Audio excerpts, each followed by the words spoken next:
Welcome, everyone. My name is Terry Ross, and I'm the Director of the Hunter Center for Entrepreneurship and Innovation. On behalf of the Haskayne School of Business and the School of Public Policy, I warmly welcome you all to the first of an exciting two-part discussion on barriers and benefits to entrepreneurial thinking in government. The Haskayne School of Business is pleased to partner on this event with the School of Public Policy.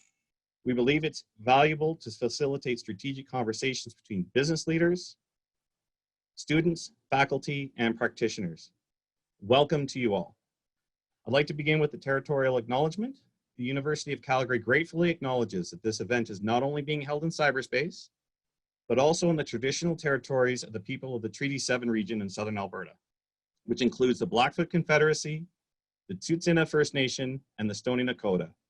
The City of Calgary is also home to the Métis Nation of Alberta, Region 3. Thank you all for joining us today. We're very pleased to welcome Dr. Mariana Mazzucato, the professor in the Economics of Innovation and Public Value at University College London, where she is the founding director of the Institute for Innovation and Public Purpose, the IIPP. The IIPP's work is about effective mission-oriented policy and how it can meet a society's needs. The IIPP explores entrepreneurial and challenging ideas such as public and private actors co-creating markets, welcoming uncertainty, and strategically tilting economic activity. And while we engage with challenging ideas like these that can guide our socio-economic future, I urge Albertans and Canadians to find inspiration from our past, such as Peter Lougheed, entrepreneurially enacting forward-thinking, mission-oriented policies like AOSTRA, the Heritage Fund, the Heritage Foundation for Medical Research, and the Underground Test Facility to catalyze Alberta and Canada's economy. I like to think that Peter Lougheed and Mariana Mazzucato would have got along quite well. At the end of Professor Mazzucato's presentation, we'll move to a question and answer period, moderated by Dr. Dan Wicklum of the Transition Accelerator, a new pan-Canadian charitable organization whose mandate is to understand disruptions and then strategically accelerate economic transitions. The Transition Accelerator recently released a thought-provoking report titled Towards Net Zero, a key role for hydrogen, which I warmly recommend. Please submit your succinct questions using the question and answer function in Zoom and consider upvoting any questions that you like. Now, before I welcome Professor Mazzucato onto your screens, we would like to engage you in a quick poll now and again at the end of today's event. So please answer on a scale of 1 to 5, where 5 means strongly agree. I am comfortable with a competent government being an active risk taker in the pursuit of economic growth, even when initiatives fail sometimes. Give you a couple minutes to answer that. And now it is my great pleasure to welcome Professor Mariana Mazzucato. Mariana? Thank you so much. I hope you can all hear me well. It's a real honor to be addressing you. It's only too bad I'm not there physically. What I would like to do is precisely to approach the question that was just asked, which is, what happens when governments actually step outside of their comfort zone? And instead of just kind of focusing on the horizontal conditions, the rules of the game, actually dare to invest, dare to co-create markets and not only fix them. I'm now going to share my screen. I just want to do this carefully so I don't share any family photos along the way. Here we go. Let me put this on large. There we go. So I want to begin the presentation. There we go. I hope you can see this properly with really the title, which is that, you know, this is actually about, this discussion is about steering an economy in a particular direction. There's so much talk about, you know, sustainable growth, innovation-led growth, and inclusive growth. What does it actually mean for what has to happen on the ground? Do we have the tools for it? Do we have the partnerships for it? And I will basically be arguing that we don't, but there's a lot of interesting things from our history in capitalism. When I say our, I think of humanity, the things we've achieved, whether it was going to the moon and back again in one generation, the objective set by Kennedy and achieved exactly 50 years ago, or even just setting up welfare states like Beveridge did in the UK, and today really thinking concretely about what does it mean to not only address, but find a pathway towards actually solving or coming closer to solving the 17 sustainable development goals that countries have set themselves. And you know, this first slide here just looks at different ways in which this directionality is being talked about globally.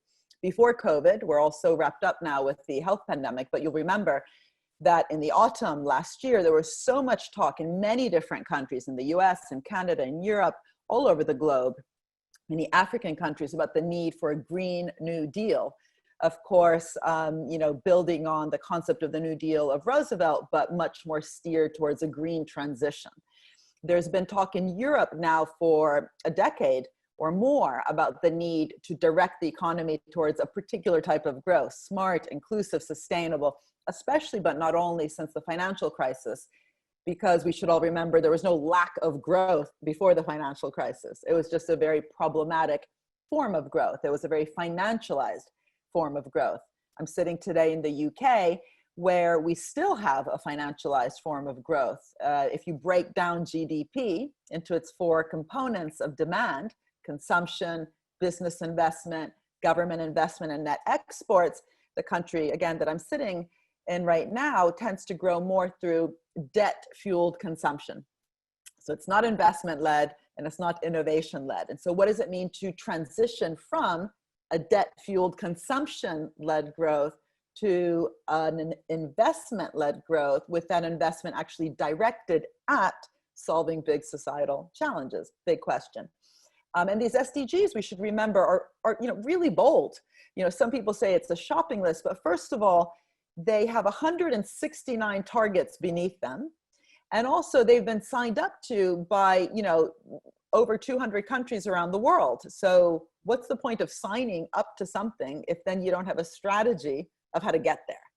And another really important thing, this is all sort of the context in which I'm speaking here, is that industrial strategy itself has come back in many different countries after basically being a blasphemy. I had an interesting conversation yesterday with both Democrats and Republicans in the US, in the United States, about industrial strategy and how it's been interpreted in the US, in the United States. And I wrote a book called The Entrepreneurial State, which basically argued that the United States has always had an industrial strategy. It just doesn't talk about it. It acts Hamilton and it talks Jefferson.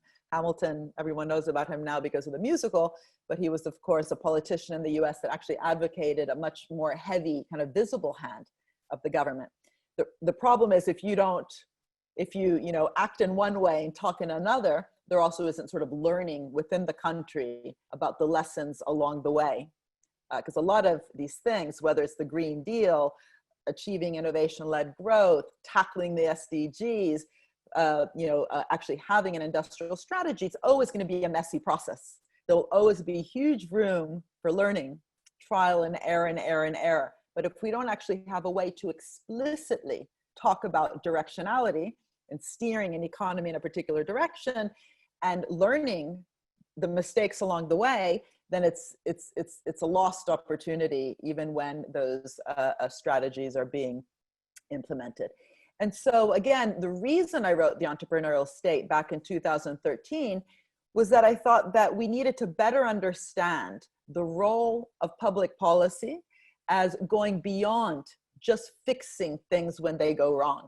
That if we actually wanted to confront the issues of a Green Deal, innovation-led growth, we actually also had to understand what occurred in the past when the state actually was able to act in a more ambitious way and foster, in partnership with the private sector, some massive changes, whether it was big technological changes or also big social and in some ways organizational innovations. But this idea, again, that the state is there simply to fix a market failure and then get out of the way is extremely strong in economic theory. And economic theory isn't just abstract philosophy, it informs policymaking.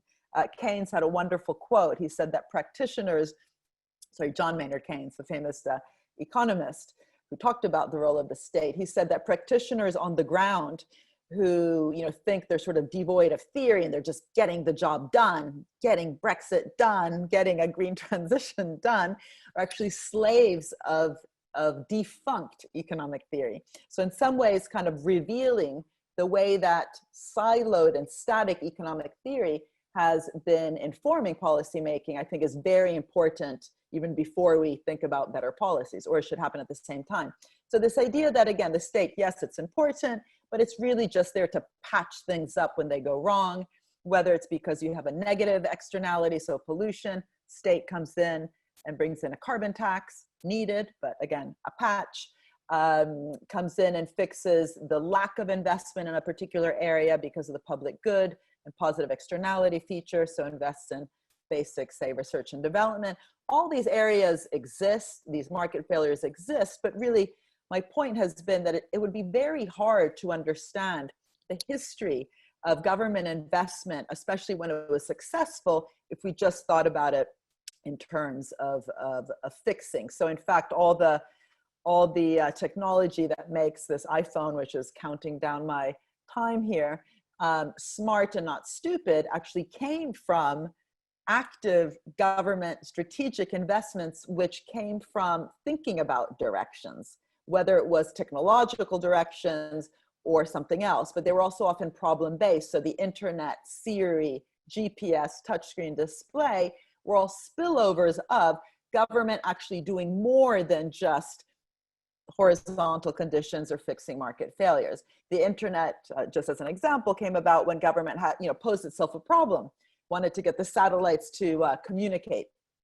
and the internet was a solution to that. Similarly, GPS was the solution to much more precision that was needed by the military, and so on. But what's interesting, if you look at this, figure that I had put in that first book that I wrote, or popular book, I'd written academic books, which no one reads, but this book that was written for normal people, this wasn't just public money thrown from, helicopters. This actually came from particular types of public organizations.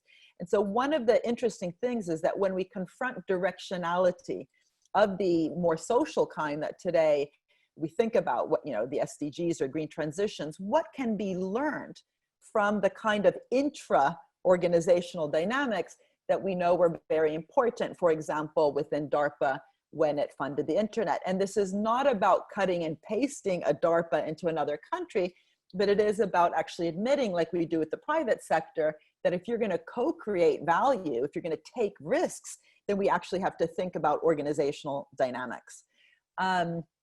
And this is what's interesting, again, breaking it down to public organizations, not just public spending, public investment, and organizational cultures that welcome the kind of risk-taking that's required to steer an economy in whether it's an ICT revolution, a green revolution, or the investments needed to fight a health pandemic. What does it mean for that organizational capacity? And what I did in the entrepreneurial state was actually look at different types of organizations. The National Institutes of Health, which spend $40 billion a year in the US, in the United States, on health innovation, but also different public banks like the KfW in Germany, or in Israel, the public venture capital fund called Yozma, and just ask, provocative questions like, had they just de-risked as opposed to taken risks? Had they just regulated, enabled, facilitated the private sector, would we have had the kind of innovations that we know that in fact they were very important for? And you can guess from how I'm saying it that the answer is no. And the other point is to really also break down this notion of public investment that's needed to co-create markets, not just fix them, and to look at it through the entire value chain, the whole innovation chain that's required in any different area. Often we pretend that it's just required upstream and kind of basic research and science, and then you just need to sprinkle in some venture capital funds and somehow commercialization will result. In fact, I hear this all over the world. We have great science, we just don't have enough venture capital. And surprise, surprise, even when the venture capital comes in, still not much happens. And I think the reason that is we need to be much more granular and look at the different types of decentralized network of types of public organizations that are required along the whole innovation chain to be co-investing, taking risks alongside the private sector. So not just upstream R&D, but also more downstream applied research, and especially institutions that are needed to foster really interesting dynamic conversations and linkages between basic and applied, but also more downstream. This is probably the more controversial point, patient long-term committed finance to actually help the few companies that want to innovate, that want to be taking risks. And when I say few, it's, you know, because there's lots of risk averseness within the business sector. There's many businesses that in fact don't innovate. So those that do want to innovate require long-term finance. It's not about a short-term exit-driven venture capital funding coming in for 3 or 5 years. They often need that much longer, kind of 10 to 15-year patient finance, which again in the US has been provided, the United States has been provided through the Small Business Innovation Research Program or some others, which have mainly worked through procurement policy and allowed, in fact, some SMEs to have the time to innovate, to fuel different types of solutions that different departments might require. But really the issue there is time. It takes time, and there's plenty of finance out there. There just often isn't enough patient long-term finance. And again, YOSMA in Israel, public fund, In-Q-Tel, the CIA's public venture capital fund, but increasingly, and I've been looking at this quite a bit in the green economy space, different types of public banks worldwide. In Europe, the European Investment Bank, having within these public banks venture capital funds that provide that long-term finance. And even more downstream, right, I'm going down this innovation chain, ambitious procurement policy. This is sort of government as purchaser and as creator of demand. I would argue that we might have not had Moore's law in terms of, you know, the quick fall in the costs of chips had there not been government purchasing so many of those and allowing, you know, learning curve dynamics. But this is basically true in the history. If you look at the history of technological change, had there not been demand pull, not just investment push, you wouldn't have had something extremely important, which is not just investment in innovation, but the diffusion and full deployment of existing technology. And one of the ways that my colleague Carlota Perez talks about this, she argues that in the mass production revolution, had there not been a demand side pull occurring through policies that basically fostered suburbanization, for example, then all those mass produced products, whether it was cars, washing machines, et cetera, wouldn't have had a market. So procurement is extremely important for scaling up, allowing both SMEs, but also other companies to scale up and have a market to serve. So these are just examples of public funds distributed across that whole innovation chain, which have been very important alongside private initiative. And I already mentioned here the issue of finance, but it's just quite interesting. Now, this is a bit of an old graph. I'm still trying to find something as nice up till 2020, but my colleague Fred Block tells me he's building it. What this shows is the difference between early stage VC seed, early stage funding, and different types of public financing. Let's just call it public venture capital fund. And what's interesting is that even in a developed economy like the US, with a developed venture capital market, you still have needed, if anything, it's increased in relevance, this more patient public funding. In fact, what Fred has shown is that successful venture capital money is often on the back of this kind of public funds, which they actually use as a filter to know which companies actually to invest in because they receive that earlier patient finance from the government. I mentioned renewables and the green transition, which many countries like. Canada, of course, are interested in. In Canada, this is very important, from moving from oil and gas towards a more renewable, if you want, portfolio. What's interesting, if you look at all the different types of public organizations worldwide which are investing in renewables, there's many different types, right? This comes back to the issue that this isn't about just a big public blob, you know, big brother in any given country, but there's different types of both public and private organizations in any given sector. And yet we know so little about how they work together, both across time and any given time across the risk space.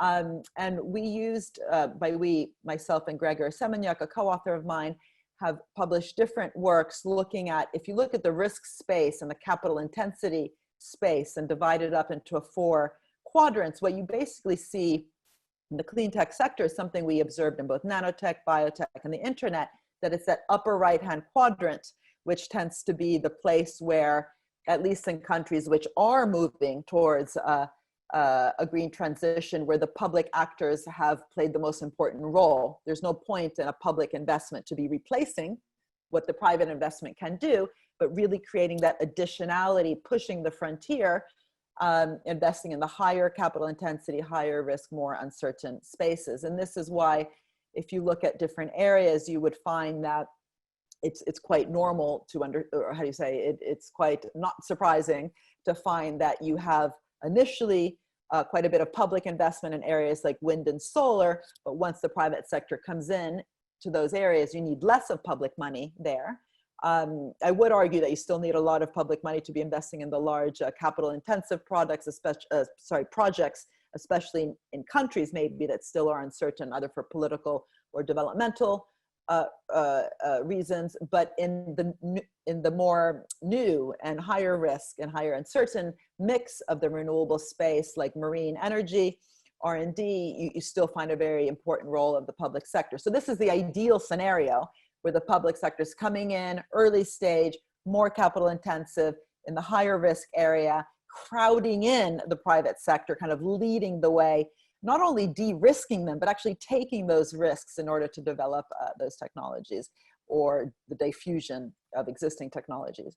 And all these examples I've just given you, whether we talk about the DARPA investment in the internet, a bank like the KfW, which has been very important in Germany in providing that patient finance towards its own green transition, or public venture capital funds like the YASMA type, that's actually a form of direct investment, helping companies actually spend more in areas that otherwise they would be too risk averse to do.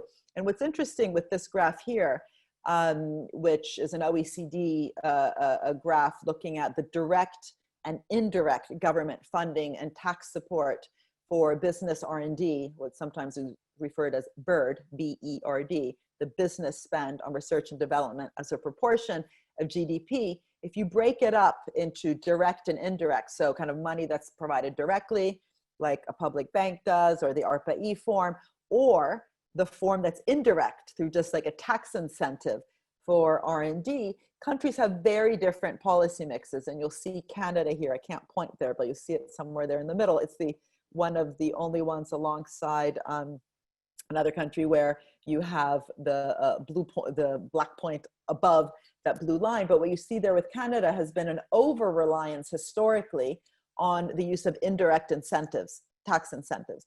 And I personally don't have any problem with tax incentives, but I think that they tend to only work in the area of R&D when it's kind of icing on the cake, when you've already had that direct investment, which actually creates within the business community an expectation of future growth opportunities. And then what the tax incentive does, if it's well designed, there's many badly designed tax incentives. By well designed, in this case, I mean, for example, an incentive based on the labor hired to do the R&D, not the profits generated, then it might increase the marginal spend on R&D, but it actually doesn't make R&D happen where it wouldn't have happened anyway. And that's a big problem, because if that happens, then basically all you've done is increase the profits of a company. And that's not the job of government, to increase profits, but to catalyze investment that otherwise wouldn't have happened, because that, for example, would help jobs and also transitions. So the reason I set up the institute where I'm from, or I founded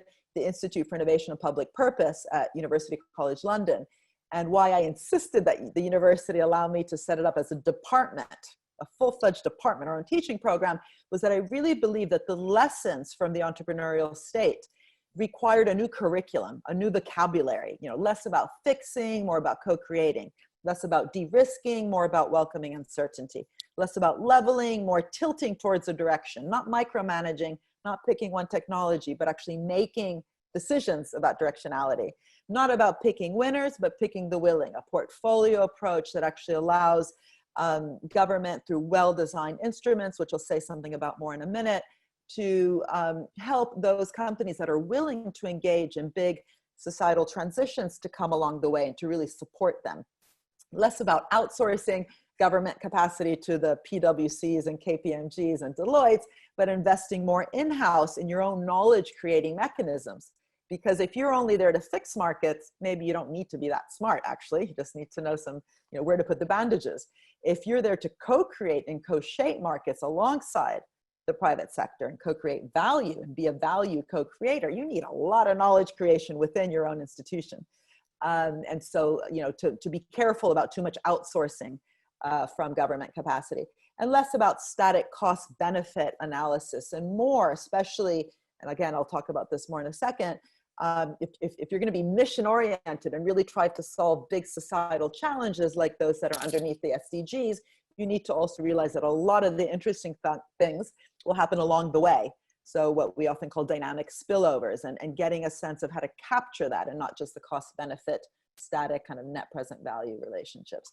So what I would like to do in my last 8 minutes here is to talk to you a bit, hopefully in an inspiring way, because I personally have been spending a lot of time with governments on this around the world, on how to implement this, right? Otherwise it's just philosophy.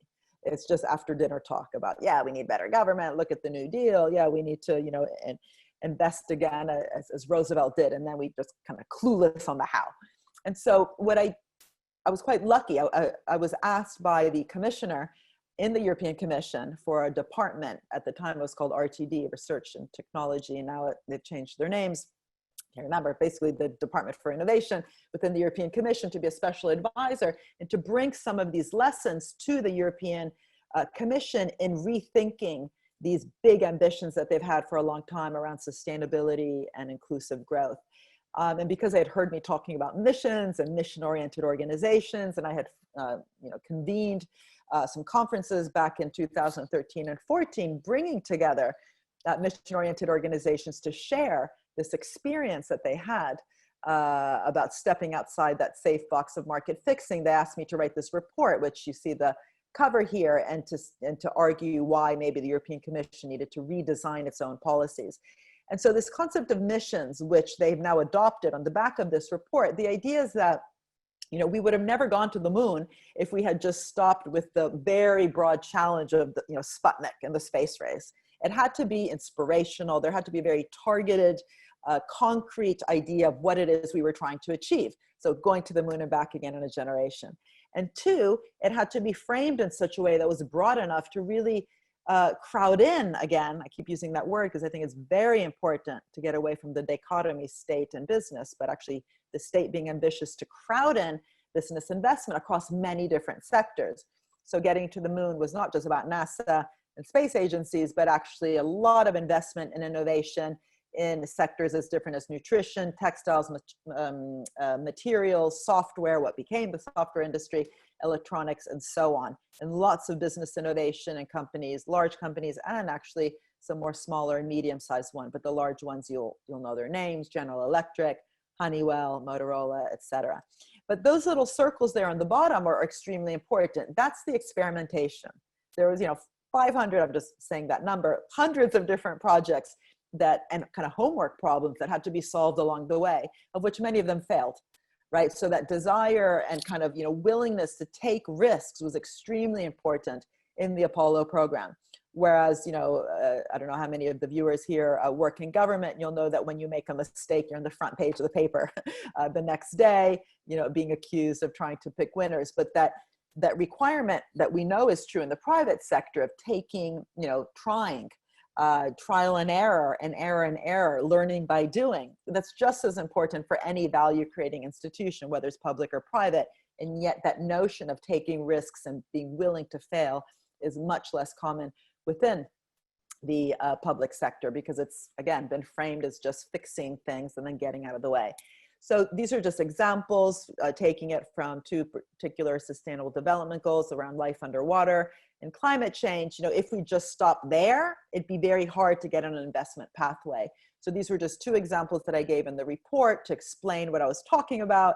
So let's just take one of them, the climate change, actually having a very focused target in Europe. This was for 100 carbon neutral cities by 2030, reaching net zero greenhouse gas emissions across 100 cities by 2030. This would require investment and innovation across a wide array of different sectors, from real estate, construction, lumber in Canada, environment, energy, food, mobility, social sector, So intersectoral investments, but especially it would require a change in how we currently design grants, loans, procurement, and prize schemes to really crowd in those bottom-up solutions you have there in the boxes, in the circles, the blue circles, just examples of different projects. But the question of how to actually set missions to make sure that they're actually bold, inspirational, and actually mean something to citizens, right? That's difficult. And I do think that around social missions, like a carbon neutral city, which actually requires a lot of behavioral change, that it's so much harder than just a purely technological one, like going to the moon. And actually bringing citizens into that process ex ante. So actually, getting citizen assemblies, for example, to even define what is a green transition, what is a carbon neutral city, and including, by the way, trade unions, which I think really need to reinvent themselves and to be very proactive in this space, and bringing labor's voice to the table, again, ex ante, not just ex post, through a just transition mentality, as important as that is, but as diverse a set of different ways to actually set these missions in the first place. Clear, directed, targeted, I've mentioned, cross-sectoral, cross-actor, and really being able to drive through those bottom-up innovations. These are all, I think, very important pillars of what I personally mean by missions. And in a second report I wrote for the commission, these are both reports, by the way, that then we, through the Institute, started to work with across the globe, often at the city level, and asking these difficult questions like the one I just mentioned. Well, who decides the mission? Do we have actually the public sector capabilities to do this? What does it mean for financing and the crowding in dynamics? But also, how can you retain a flexible and adaptable approach throughout? So if things just start to go wrong, you also are able to pivot and question why it is that things are going wrong. So in fact, DARPA is quite well known for having been just as good as turning the tap off as turning it on. Let me just move a bit quicker because I have 3 minutes left. Again, on the back of this, the European Commission has actually recently chosen some mission areas. These aren't missions, but areas within which now some mission boards are selecting missions. And you see them here, and you'll see that quite a few have to do with climate strategies, whether it's climate change itself, but also the city-specific climate neutral smart city, healthy ocean, soil health, and food.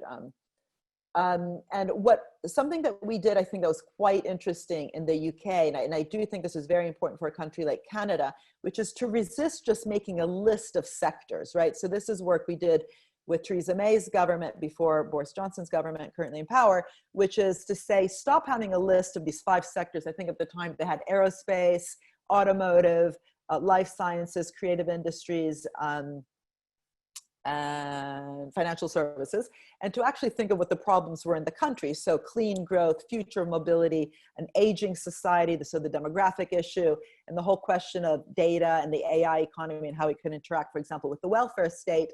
And so I was very proud that we were able to convince them to take this challenge-led approach. And then we set up a commission that I co-chaired with David Willits, who's a Tory, he's a Lord, around a mission-oriented UK industrial strategy, where for all 4 of those challenges, we helped the country think of specific missions, which again, were quite intersectoral. This is an example of the 21st century mobility mission, which, as you can see there, required really thinking through all the different sectors, from robotics to health and well-being, financial services, and even just putting the word 100% accessible mobility and transport system means that those circles on the bottom, some of them had to do with those areas that include disabilities. So innovation and investment around disabilities in order to make the public transport and the mobility system 100% accessible.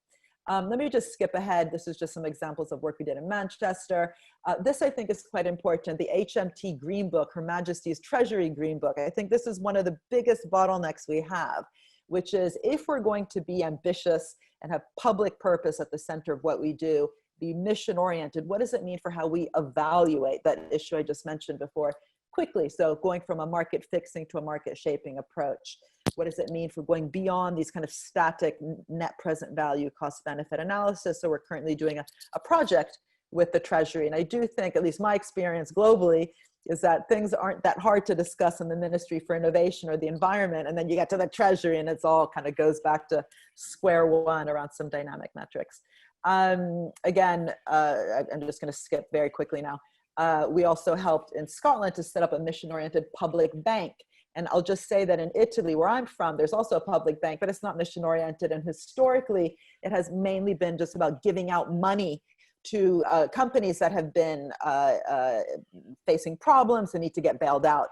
And one of the things I found very interesting in Germany, which we then brought to this conversation in Scotland, was when the steel sector in Germany required funds to get bailed out, its public bank, because there was this mission at the macro level around Energiewende, created conditions attached to that bailout around reducing the material composition of steel. So today, Germany, because it was forced in a way to think about that, and enacted innovation around repurpose, reuse, and recycle, has one of the most innovative and green steel sectors in the world. I'll just finish by saying, I mean, maybe this is something we can talk about in the Q&A, which is that contracts matter and how to make sure that these public investments aren't just socializing risks, but also rewards is very important.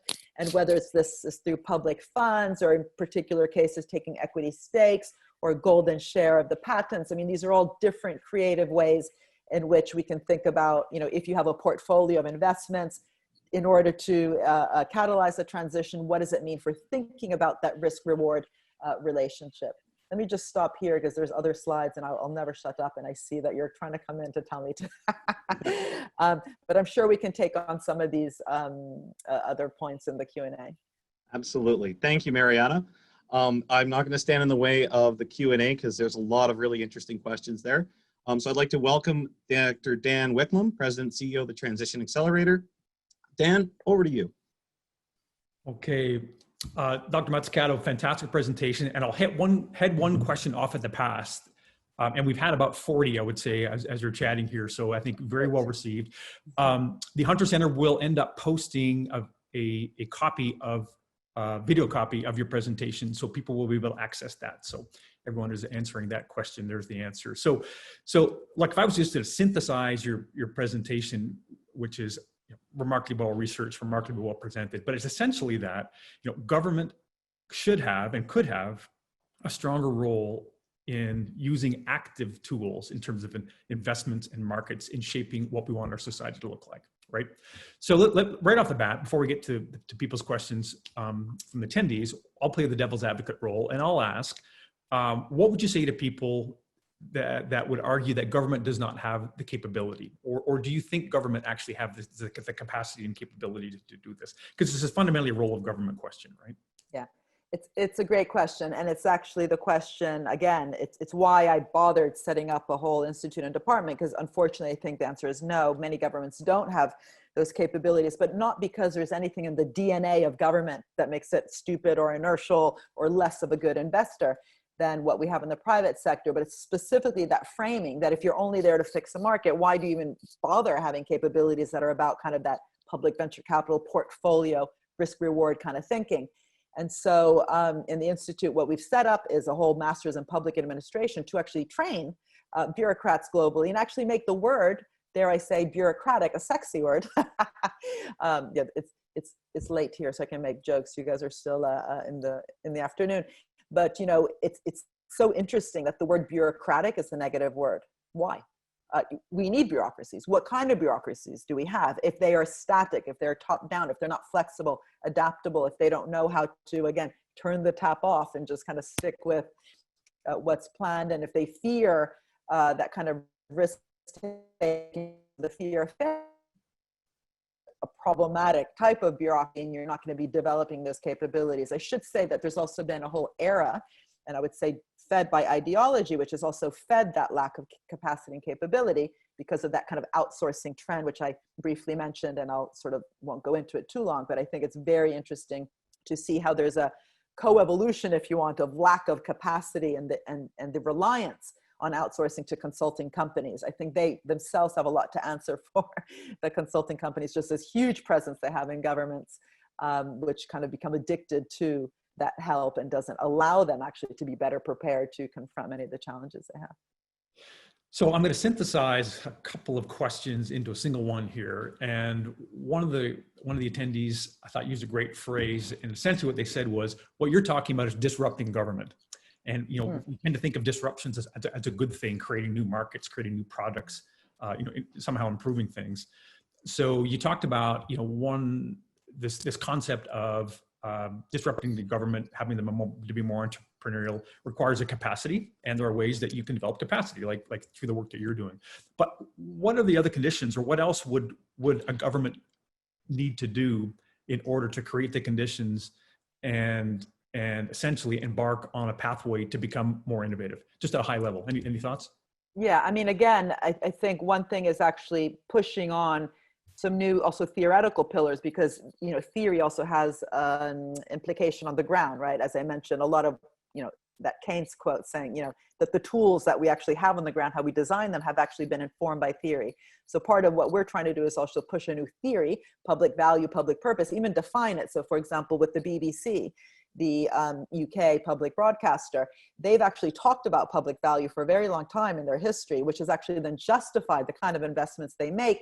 That hasn't really been shared across different types of organizations, even just within the UK, let alone globally. So one of the things I also think is very important is to have a sharing platform. This is actually something we host through a mission-oriented innovation network between organizations like YOSMA. What worked, what didn't.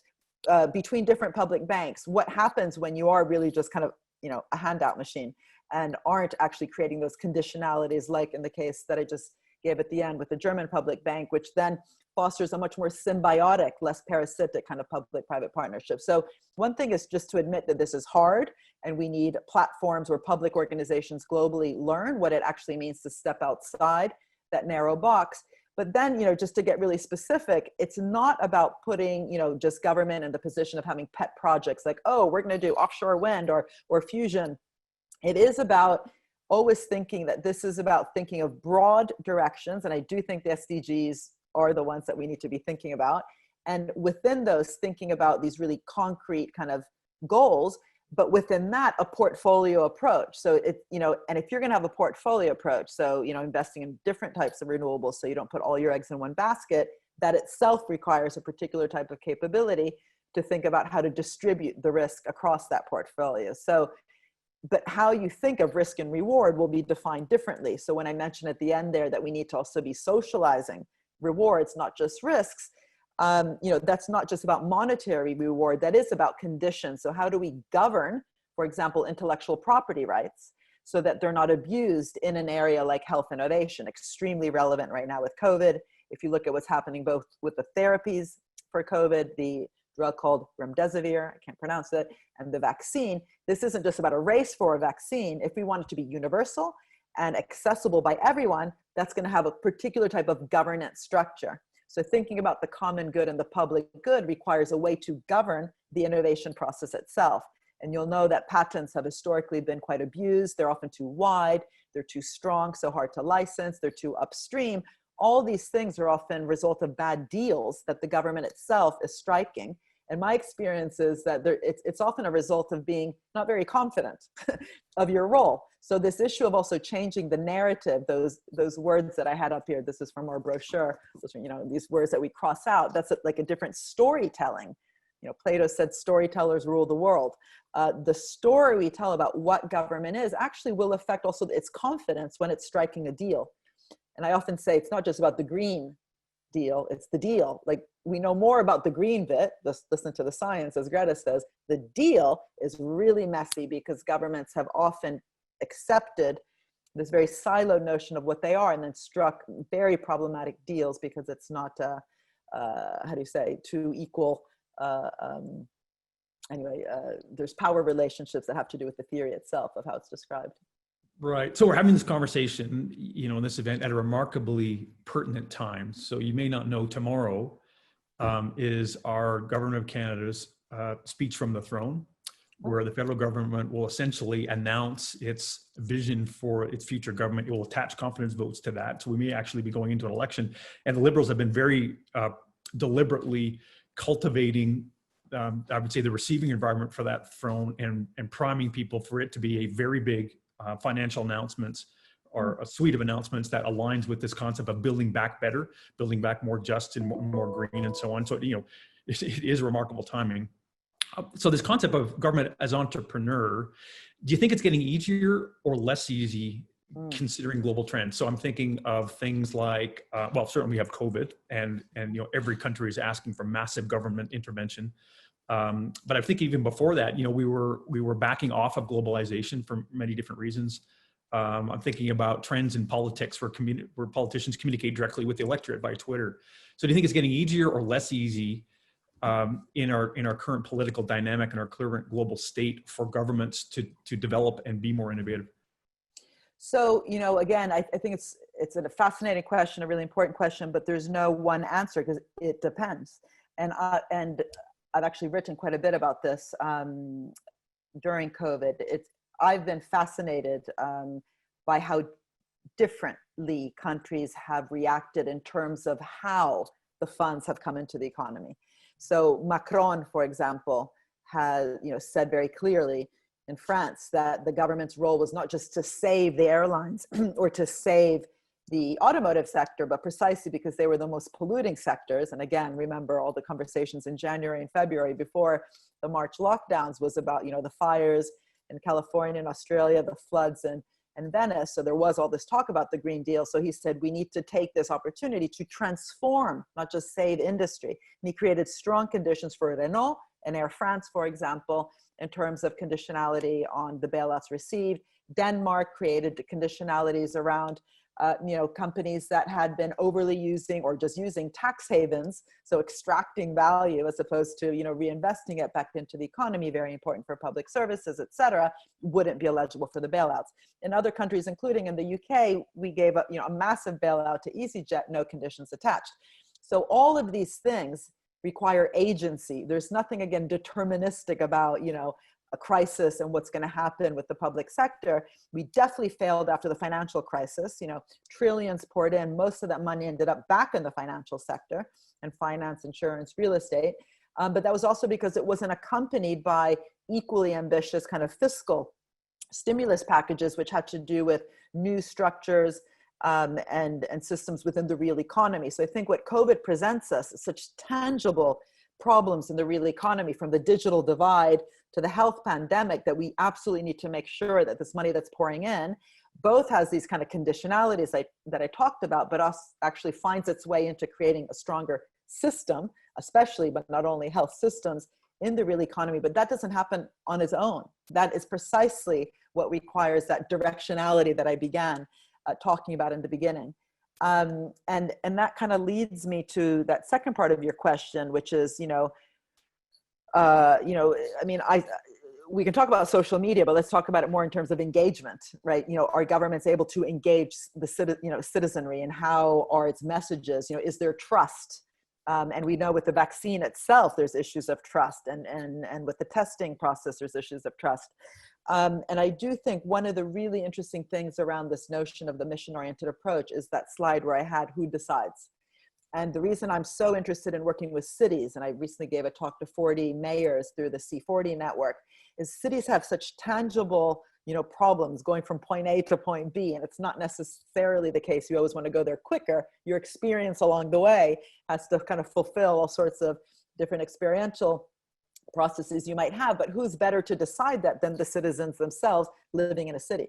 So I think what we really need to invest in is new social innovations around things like citizen assemblies, which actually bring new voices to the table, unlike the top-down, say, Apollo project, new voices to the table, whether it's student movements, I mentioned workers' movements, the green movement, citizens, or if we're thinking about, COVID, people working in the caring industry, bringing those voices to the table to set these really ambitious societal challenges and transforming them into concrete goals that then policy tackles. But it cannot be a pet project of a minister or an academic who flies in to Canada and tells you what your problems are. Right. So it's interesting. It strikes me that a person's opinion or a company's opinion, a group's opinion on the role of government would map, in this country at least, pretty closely to where they map out on the political spectrum, left or right. And, to riff on that a little bit, just picking up on your last comment there about different types of innovation. So you've got, you talked about social innovation. And one of, I think, the reasons why we launched this new organization that I'm working for now is that, we're of the opinion that we have invested umpteen billions of dollars in technology innovation, tech dev for a long time, but relatively little in social innovation and relatively little, frankly, in innovating around creating new markets, not finding markets for products or services, but fundamentally creating new markets. And that's what we're doing. We're actually trying to create a market for hydrogen, which then Alberta and other parts of the country could then fill. But let me sort of wrap this into a bow and ask you, what countries do you think do a good job of what you're talking about, and why? Yeah, I mean, I always hesitate answering the question in a kind of way of just naming the country. I tend to look more at examples within countries that I've learned from. So one thing that I found so interesting in the UK, which has otherwise had, a long era of actually disinvesting in some ways from the state, from Thatcher onwards, is that there's been some pockets of really cool things. So in recent years, there was government digital services was set up to actually set up a government website, which if you think about it, it's quite interesting because, to communicate a white paper or a green paper, most people will go, say, to Google and, get that white paper. So the government was like, why don't we have our own kind of, platform? And initially they thought, oh, but we're stupid, we'll just outsource it, right? To Serco, in particular, one of the companies that gets a lot of the public contracts. They did a terrible job. And then it was actually a group in the BBC, again, a public organization that has often been very ambitious with these intra-organizational debates about public value. They had invested in the iPlayer, which is a very innovative platform for all the BBC broadcasting, radio, and TV. And that team went into the Cabinet Office and set up what later became gov.uk under this GDS head, Government Digital Services. And the first thing they did was question, who are we serving? And they said, the citizen is not a customer. It's not a client, that clientization of citizens. Students are clients of schools, patients are customers of hospitals. They said they're users. And this isn't exactly a romantic, poetic word, right? But just the fact that you're focusing on the citizen, their user experience when they're getting their passport, their driver's license, their voting cards, and trying to enhance their experience with the welfare state itself, but also creating a platform that allows interdepartmental communication between departments, because we know departments in government often work in very siloed ways. That kind of project of a government website had, all sorts of really ambitious targets like that. Again, fostering interdepartmental coordination and enhancing the user experience of the citizen in their interaction with the welfare state. And that itself, I thought, was fascinating. I do think that those countries that have invested in public funds like of the YOSMA type or in the public banks type, I think it's been very interesting to see where those investments have again created that interesting conditionality or reward mechanisms. So in Israel, it was done through royalties. In some countries, it's done through equity stakes. I've often argued that the US government might have invested a lot, but they've kind of screwed up on the rewards bit. So if you think about the Tesla and the Solyndra investment, Solyndra failed, everyone knows about it. They said, another example of government failing in its investment. The same amount of money, close to 500 million in a guaranteed loan, went to Tesla, but they didn't structure it like a portfolio. And had they retained some of the equity in the investment that they made in Tesla, they would have more than been able to pay off the Solyndra loss in the next round, instead of just being, bashed for having created a failing institution. Instead, what Obama did, which I just think is so telling, because I do think we need to learn from the mistakes, not just the successes, he actually said to Elon Musk, if you don't pay back the loan, we get 3 million shares in your company, which is foolish. Why would you want 3 million shares in a company that doesn't pay back the loan because it's failing? Had he said, we get 3 million shares if you're successful and pay back the loan, which they did, the price per share went from 9 to 90. Multiply that by 3 million, again, seen as an investment portfolio, it would have helped it, not only have more funds for the next investments, but also its communication with the citizens, getting citizens to see themselves, not just as lenders of last resort, but investors of first resort. I think it's fascinating. And that does go to the narrative question. So even though in theory you can create money, the whole MMT debate, I don't know how much that's talked about in Canada, in practice, the politics of it, I think it is very important that government think about different ways to share in those rewards. And that's why I'm sort of more of a fan of the concept of a citizen's dividend than universal basic income. it might end up being the same amount that's given out, but the concept of UBI, I think it's too passive. It's like, you know, wealth is created here and then handed out over there. Whereas this much more active concept of a citizen's dividend, which can come, you know, through a public wealth fund where the fund itself is replenished by value and it's co-created by the state and then, you know, given to citizens through their share. I just think it's a more honest and active and dynamic portrayal of what we need with an entrepreneurial state and citizenry as part of that process. You know, inherent in a lot of your thinking and a lot of your answers here is that concept of risk.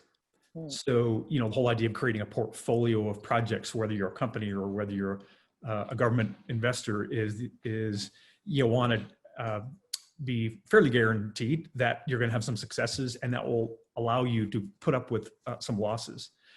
And I think it's even more appropriate to think in terms of risk when you're a country like Canada. And this is one of the questions here is, when you're actually a pretty small country like Canada, in everything, we have some inherent advantages like geographic location to markets and natural resources and so on. But at the end of the day, we're not going to be able to compete on everything all the time with big countries that just can do more things like the countries that we know about. So to me, it strikes me that inherently this is about a risk perception, tolerance, and management type of issue. And but I think it's about making choices. Like, you can't do everything, but you will have to make choices. So Denmark, tiny country, tiny country, hardly larger than the greater London area, is the #1 provider today of high-tech green services to China's green economy. And China's spending 1.7 trillion in greening its whole manufacturing base, including energy-friendly technologies, not just renewable energy. And Denmark is servicing it through its high-tech services. I just think that's fascinating. And that's because they actually made choices at the city level. Again, you know, Copenhagen becoming a green carbon neutral city, at least its plans around that, created a whole funky startup scene that wasn't startups just for the sake of being startups, so this obsession with startups and SMEs, but it was startups that were able to scale up through, again, these kind of, you know, government missions at the city level, et cetera. And I think that's definitely something that, you know, a country as big as Canada compared to Denmark can do. But that does beg the question, what are the priorities regionally in Canada, at the city level, at the regional level, and how they can be used as scaling up funnels through, for example, government procurement? Yeah, it's interesting. And if I just sort of play on that a little bit, you know, Canada's got a great country, lots of advantages, but one of the things that we have to struggle with is that we have remarkable, probably as much regional diversity as any country in the world when you go coast to coast. And we have 3 levels of government with an indigenous government as well. So essentially 4 levels of government. So that whole concept of setting priorities has been, you know, taken over by a narrative of governments can't and therefore shouldn't pick winners and losers. And I think it's very complicated in terms of government, especially the federal government's role in trying to keep the nation together in terms of their ability to pick, to set priorities. Which but even if you're deregulating, you're picking. You know what I mean? Like, that whole thing about picking, we just need to stop. Like, we just need to say, what are the choices you're making? And again, deregulation was a choice. You know what I mean? So it's this false myth that somehow it's either picking or just kind of stepping back. You're never stepping back. Stepping back itself is a choice, which will make the economy go in a particular direction. And that's why I began with that whole issue and the word directionality, because once you confront it and embrace it, you're then forced to talk about it. Like, we almost need therapy around this. And to, well, yeah, we can end on that. We need therapy. Yeah, we'll leave on the call for therapy. Maybe Canada should go sit on Mariana's couch for a while. Big couch, big couch. Yeah. Or you can babysit my kids and I'll come to you. Fair deal. I want to thank Mariana and Dan. I wish we had more time to unpack this. It's been fantastic. And as part 1 of our event comes to an end, I want to revisit our poll question. And I'll tell you a little bit about how we did the first round. So we ended up with about 71% of the participants agreeing or strongly agreeing with the question of whether they're comfortable with a competent government being an active risk taker in pursuit of economic growth, even when initiatives fail sometimes. So I invite you all to vote again, and we'll see if we push the needle. In the meantime, I'd like to just bring up that we'll have part 2 of our session on October 1st. It'll be an expert panel discussion on these topics with Jim DeWald, the Dean of the Haskayne School of Business, Carol Ann Hilton, the CEO of the Indigenomics Institute, Marcia Nelson, board member of Alberta Blue Cross, and Jason Ribeiro, Director of Strategy from Calgary Economic Development. And it looks like we've pushed the needle up to 81% of people that strongly agree with the question at hand. So well done, Mariana. Yeah, but you began on a very good platform. You're less dysfunctional. You need less therapy. Oh, good. We'll save some money somewhere. We'll still go for it, though. Take advantage of it. So I also just want to take a moment to thank the teams from the Haskeen School of Business and the School of Public Policy whose hard work made this whole event possible. And I want to thank you, our community, for joining us in this strategic conversation. You've chosen to spend your time with us, and we really appreciate it. Again, thank you to our moderator, Dan, and to our special guest, Mariana Mazzucato. See you on October 1st. Thank you. Goodbye.